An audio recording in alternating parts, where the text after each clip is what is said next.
اللہ تبارک و تعالیٰ کا فضل و کرم ہے اور اس کا عظیم احسان ہے کہ اللہ تعالیٰ نے ہم سب کو اپنے پیارے نبی حضرت محمد مصطفیٰ صلی اللہ علیہ وسلم کے شہر میں حاضری کی توفیق عطا فرمائی۔ اب ہماری واپسی بیت اللہ کے لیے، اللہ کے پاکیزہ مقدس گھر کی زیارت کے لیے ہو رہی ہے۔ یہ اللہ تعالیٰ کا فضل ہے کہ ایک گھر سے دوسرے گھر میں اللہ تعالیٰ کے ہم جا رہے ہیں۔ ہم سب اس وقت میں اللہ کا وفد ہیں، اللہ کی جماعت ہیں۔ اللہ تعالیٰ نے اپنے فضل و کرم سے ہم سب کو قبول فرمایا۔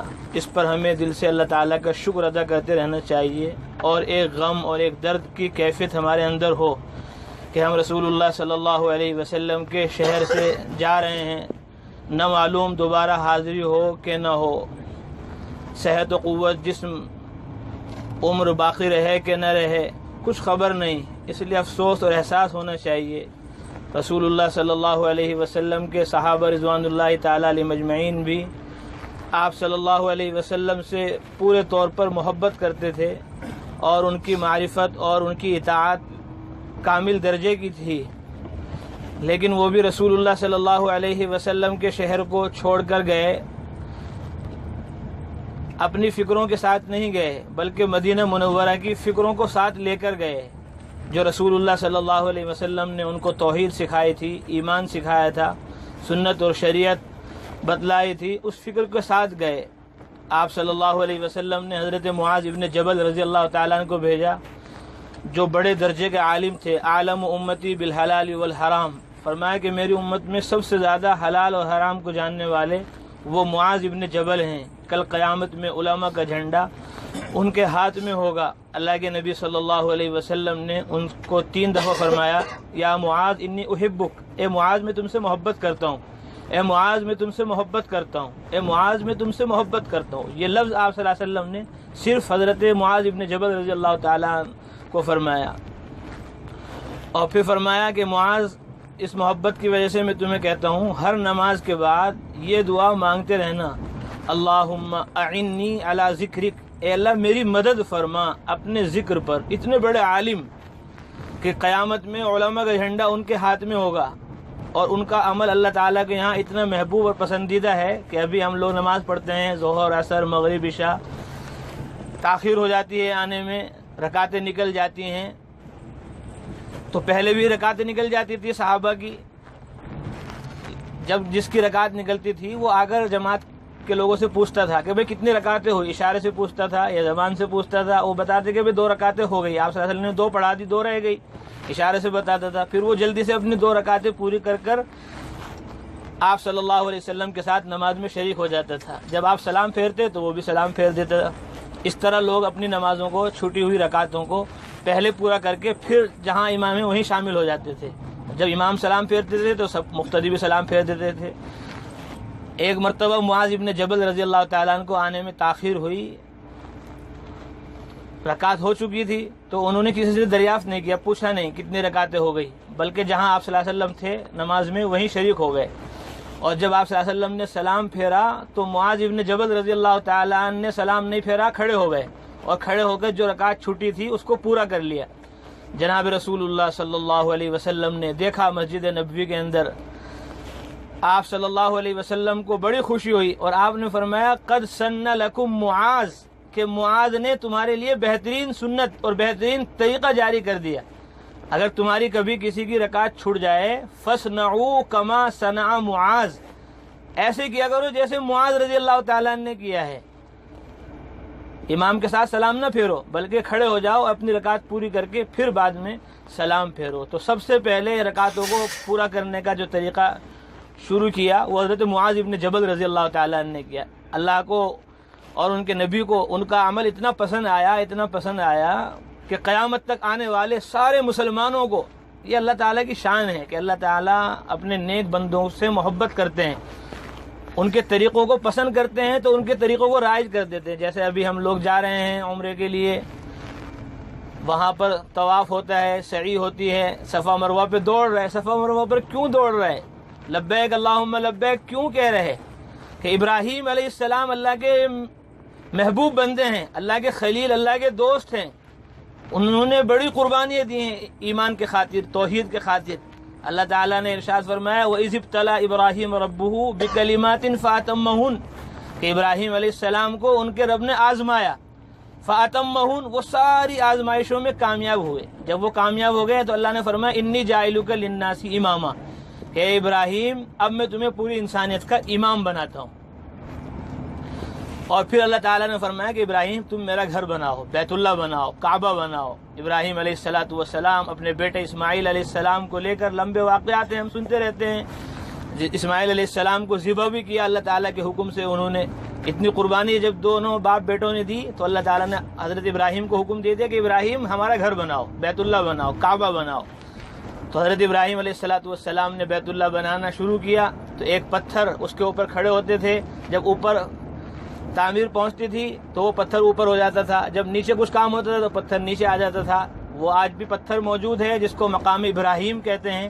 ابراہیم علیہ السلام کے پاؤں کے نشان وہاں پر آج بھی موجود ہیں۔ اللہ تعالیٰ فرماتے ہیں وَاتَّخِذُوا مِن مَّقَامِ إِبْرَاهِيمَ مُصَلًّى کہ ابراہیم علیہ السلام کے کھڑے ہونے کی جگہ کو نماز پڑھنے کی جگہ بنا لو۔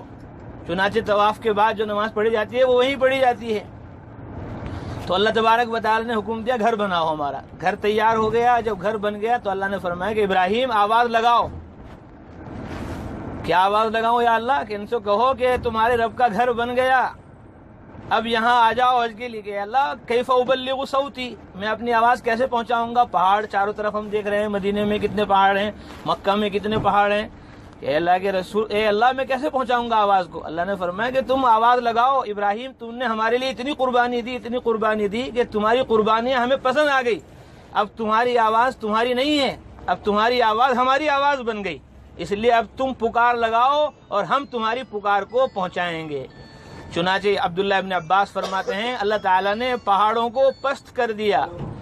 ابراہیم علیہ السلام نے آواز لگائی کہ لوگوں تمہارے رب کا گھر بن گیا ہے، آ جاؤ اس گھر کی زیارت کے لیے، حج کے لیے۔ وَأَذِّن فِي النَّاسِ بِالْحَجِّ، اللہ نے فرمایا اعلان کر دو لوگوں میں حج کا، یاتوک رجالا، لوگ پیدل آئیں گے تمہارے پاس۔ تو ابراہیم علیہ السلام نے آواز لگائی تو جتنے لوگ زندہ تھے ان تمام تک یہ آواز پہنچ گئی، اور جتنے دنیا میں نہیں آئے تھے ان تک بھی اللہ تعالیٰ نے آواز پہنچا دی۔ چنانچہ عبداللہ ابن عباس نے فرمایا قیامت تک حج کے لیے وہی آئیں گے جنہوں نے ابراہیم علیہ السلام کی پکار پر لبیک کہی ہوگی۔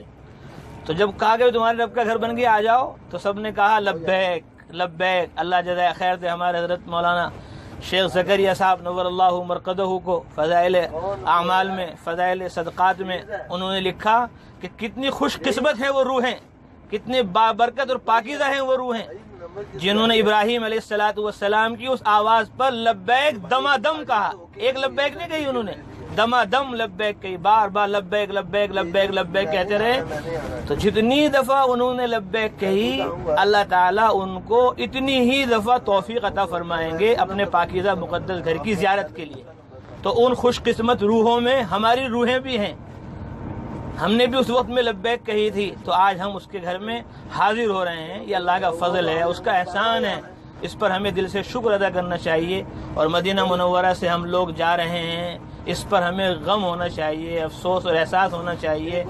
میں نے عرض کیا کہ معاذ ابن جبل رضی اللہ تعالیٰ اتنے بڑے عالم ہیں کہ ان کا عمل قیامت تک کے لیے پوری امت کے لیے سنت قرار دے دیا گیا کہ اس طرح اپنی نمازیں پوری کرو۔ ان کو بھی اللہ کے نبی فرما رہے ہیں کہ معاذ یوں کہو اللہ سے اللہم اعنی علی ذکرک، اے اللہ میری مدد فرما اپنے ذکر پر۔ کہ اللہ کی مدد اگر نہیں ہوگی تو آدمی اللہ کا ذکر نہیں کر سکتا، لبیک اللہم لبیک نہیں کہہ سکتا، لا الہ الا اللہ محمد رسول اللہ صلی اللہ علیہ وسلم نہیں پڑھ سکتا، درود اور استغفار کوئی زبان اس کی خدا کے ذکر پہ چل ہی نہیں سکتی جب تک کہ خدا کی مدد نہ ہو۔ اس لیے اللہ سے مانگنا چاہیے اللہم اعنی علی ذکرک، اللہ میری مدد فرما اپنے ذکر پر، وشکرک اپنے شکر پر، وحسن عبادتک اور اپنی اچھی عبادت پر، کہ اللہ میں تیری اچھی عبادت کروں۔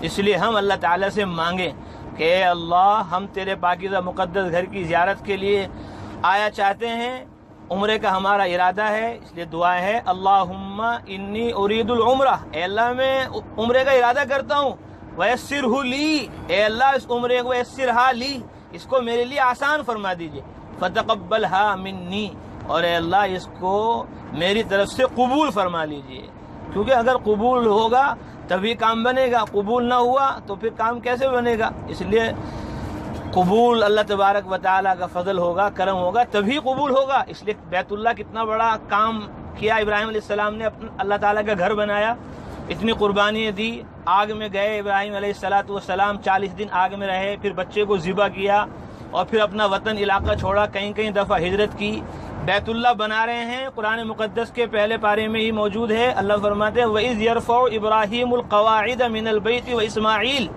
وَإِذْ يَرْفَعُ إِبْرَاهِيمُ الْقَوَاعِدَ مِنَ الْبَيْتِ وَإِسْمَاعِيلُ کہ جب بیت اللہ کی تعمیر کر رہے تھے، اس کی بنیادوں کو اٹھا رہے تھے ابراہیم علیہ السلام اور ان کے بیٹے اسماعیل علیہ السلام، کیا کہہ رہے تھے؟